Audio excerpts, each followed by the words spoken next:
It is now 11 o'clock. Polls are closed and results flooding into our newsroom. Mayoral races, school levies, police and fire levies, all being decided right now. We have a team that's been working throughout the entire night to get reaction once the race has been decided. Our team in the newsroom, though, working hard to update the election results as they come in real time. You can find those results right now at Dayton247now.com. You can also see the results scrolling at the bottom of your screen. We want to start our election coverage with the race for Dayton City Commissioner. The top 4 vote getters move on to November's election. And at this moment, unofficially, you can see the 2 incumbents, Matt Joseph, Chris Shaw, they are in. Also, Valerie Duncan and Marcus Bettinger, they also appear to be unofficially headed to the November ballot. So Mamie Boss spoke to all candidates tonight that were up for commissioner. She is live in Dayton tonight with what they had to say. Mamie?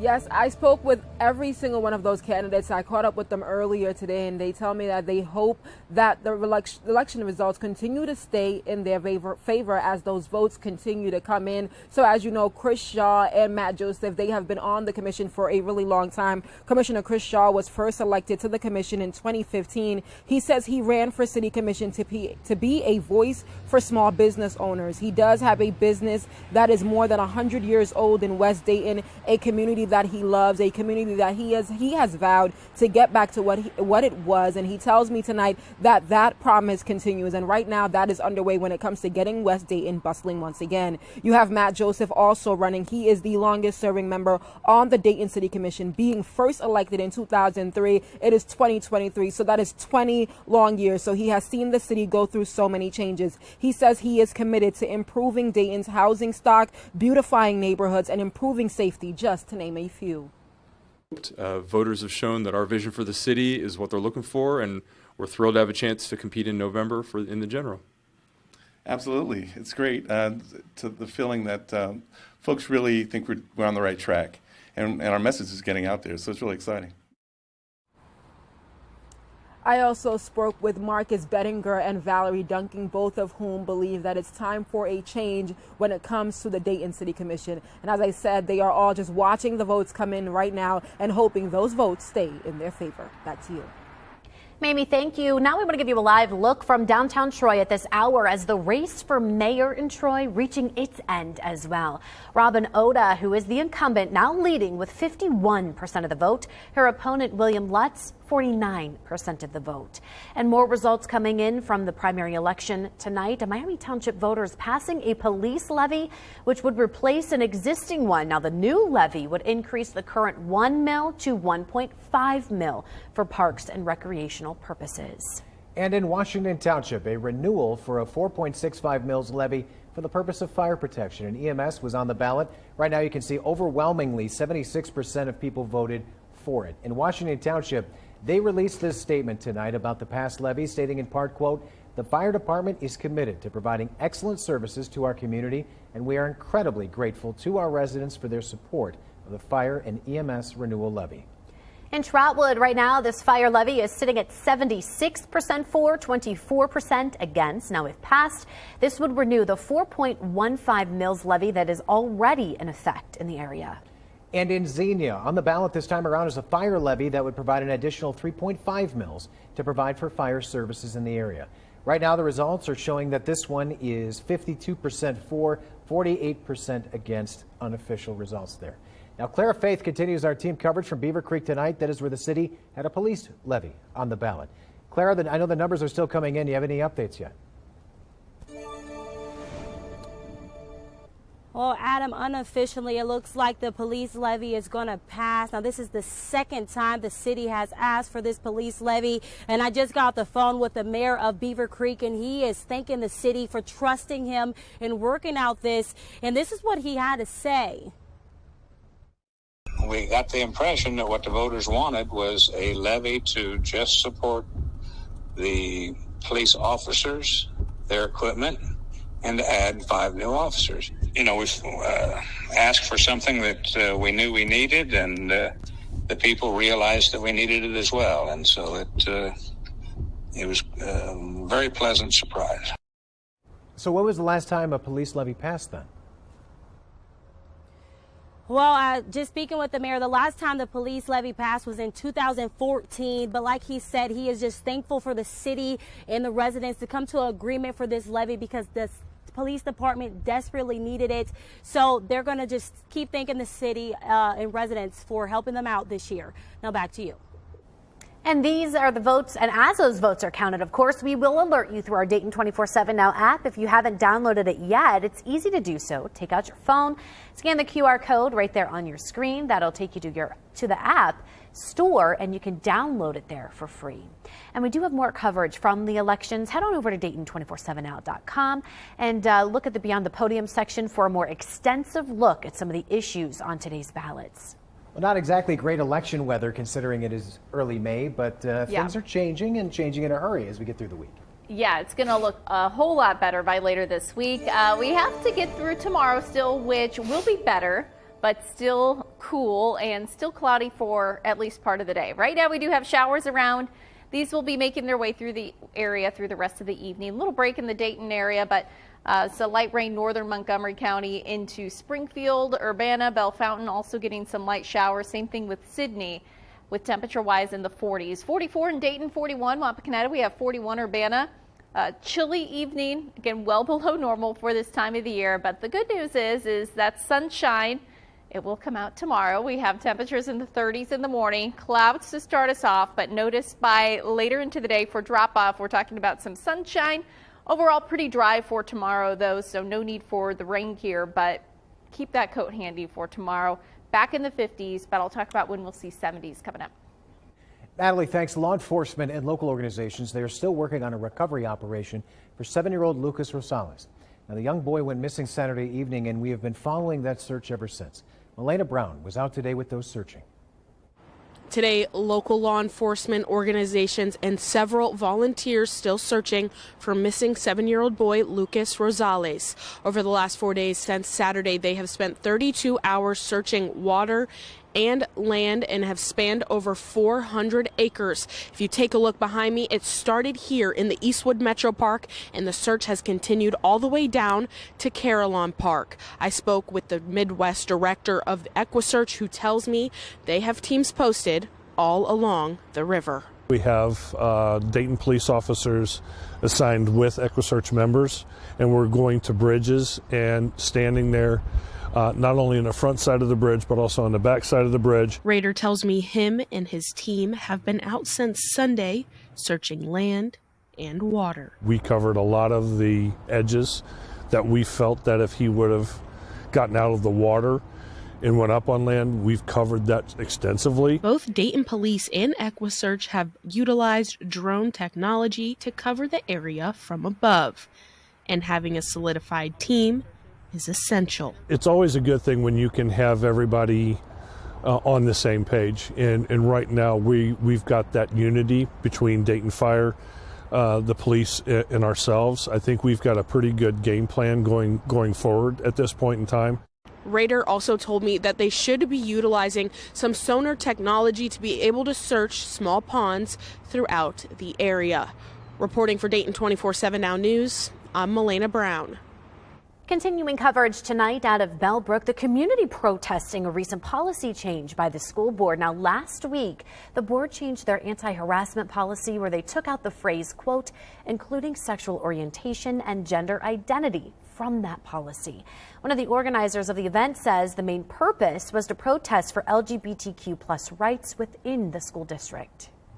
We want to make sure that our voices are being heard through the community so that they know that, you know, this is important to us and they should make it important to them as well. She goes on to say that she's aware of a few students that they've reached out to school board members to have conversations with them. However, those meetings have not yet occurred. Now, we, of course, will continue to update you on this story as soon as we get any more information, both on air and online. A Dayton man has been arrested in connection to a homicide in Harrison Township. 44-year-old Nathaniel Allen is accused of shooting and killing one man, injuring another critically this past Saturday. Police say he was taken into custody yesterday, is being held in the Montgomery County Jail, and faces murder and felonious assault charges, along with driver's suspension charges.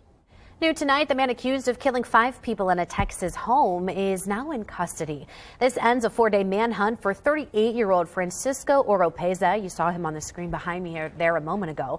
Now, it began this past Friday after he fled from the scene of a deadly shooting in Cleveland, which is about 45 miles north of Houston. No word yet on where he's being held, but of course we will continue to update you both on air and online as soon as we learn more. Many schools from around the Miami Valley with levies on the ballot tonight. The latest result from the polls after the break. Plus, I'm tracking climbing temperatures. I'll let you know when we'll see the 70s again coming up. Here's a live look from our Eco Plumber Skycam. You're watching Dayton 24/7 now.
We're continuing our election coverage tonight. There are several school districts with the levies on the ballot, including a bond issue for FAIRBORN City Schools, which we've just learned within the last hour or so that it has passed 52% to 48%. Now, Gwyneth Falloon has been following all of these numbers. I know this is a lot of work because they keep coming in for you tonight. She joins us now live in the studio. So, Gwen, what can you tell us about the now approved levy? Yeah, Elise. So this is actually a $1.7 million bond issue. It's an additional issue for the district. It's going to bring in an estimated $24.6 million over the next 34 years. Now, the superintendent tells me taxpayers are actually going to be paying about $14 less per year for every $100,000 in home value. He tells me it goes into effect January of 2027.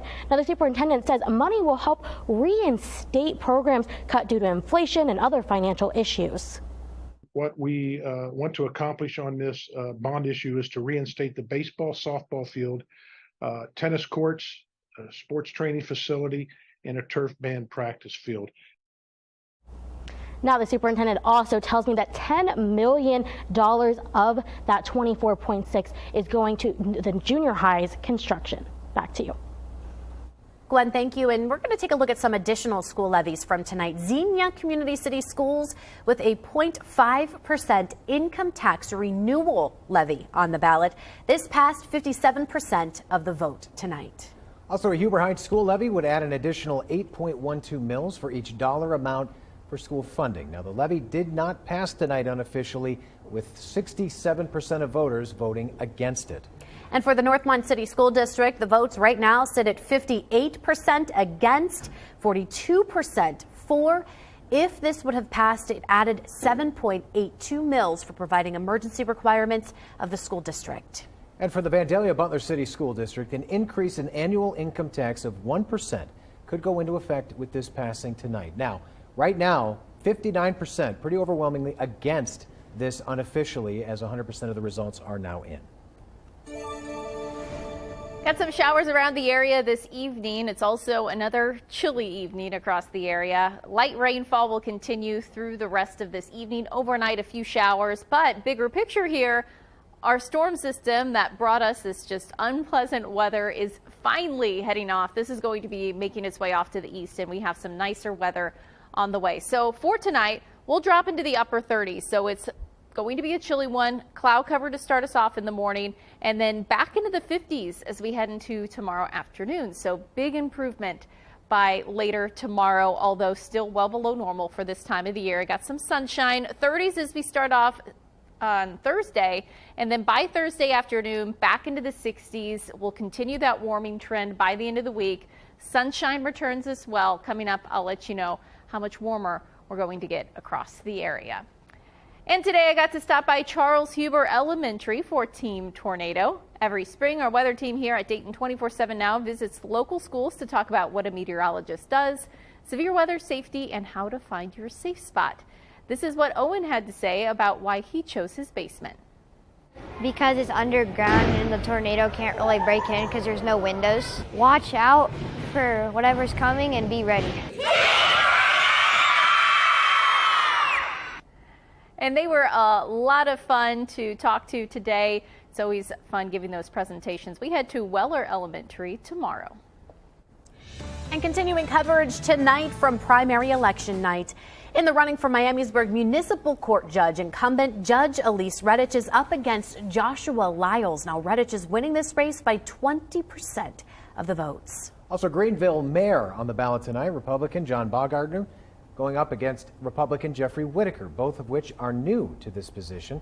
Unofficially, it looks like Whitaker will take this position, winning the mayor position by 53% of the vote. Sugar Creek Township voting to pass a police levy tonight as well. That levy is for an additional $1.5 million for police operations. This amounts to $53 per 100,000. And Washington Township voters voting on the replacement of its current Parks and Recreation levy. The vote passing the levy by 4% tonight. Now this will increase that levy by by way more than 4%. I apologize. 58% for and 42% against. I apologize. I read the wrong number there. Now, this is obviously going to pass as well. So Carlisle schools, they are now asking for a renewal of a $4.41 million to avoid an operating deficit. That levy passing unofficially just barely tonight by about 9 votes. Also, Mad River local schools, they're asking voters for an additional $5.9 million. That's to cover current expenses. Now, that levy did not pass tonight unofficially, with 55% of voters going against it. Edgewood City Schools asking voters for an additional 1% income tax for those living within the school district. That additional tax will go towards the district's current expenses. The levy is currently leaning against passing. We'll, of course, continue to update you on air and online. You can go to Dayton247now.com to get all of our detailed election coverage as well. And now we want to give you a live look from our Eco Plumbers Sky Cam. We were outside, Natalie, last hour. I'm really happy we're not this hour. Just throwing that out there. Yeah, it's not pleasant out there at all. It is chilly, but we do have some improving conditions. By tomorrow, in fact, back into the 50s, finally getting out of the 40s. For tomorrow, mid-50s by the afternoon. We'll start out with cloud cover. It's going to feel very similar tomorrow morning, but by tomorrow afternoon, once the sun starts to peek out, that will help temperatures climb into the 50s. 60s by Thursday, close to 70 on Friday, mid-70s even for this weekend. So weekend plans, if you have any of those, it's looking pretty good.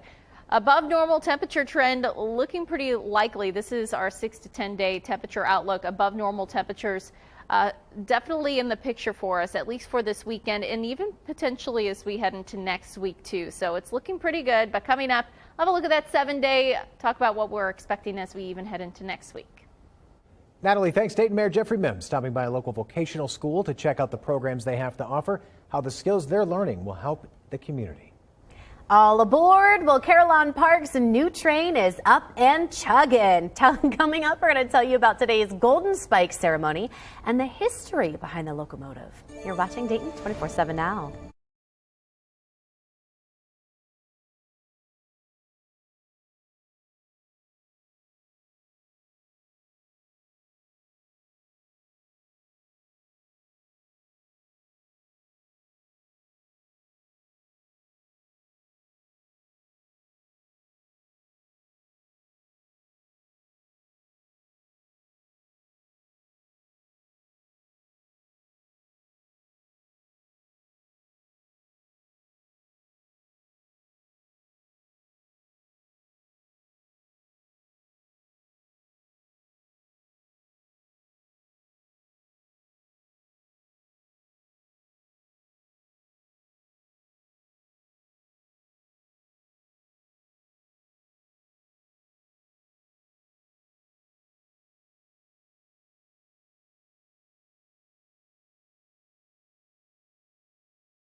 Lieutenant Governor John Husted in the Miami Valley today, highlighting In-Demand Jobs Week. Now, this week is dedicated to celebrate and bring awareness to the jobs, industries, and skills that are in demand in Ohio.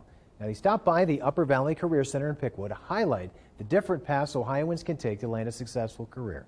He says college is not the only way to get a job. Career technical education is valuable and special. This is an all-of-the-above opportunity.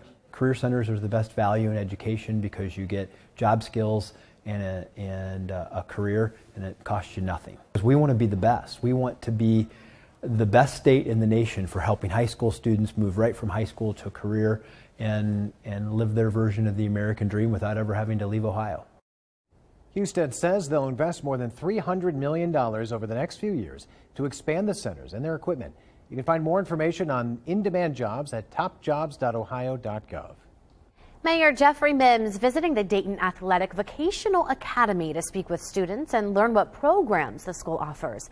Now, DAVA has more than 100 students and is growing with expanded vocational programs. Those programs offer hands-on experience and provide students with skills that will serve them in the workforce.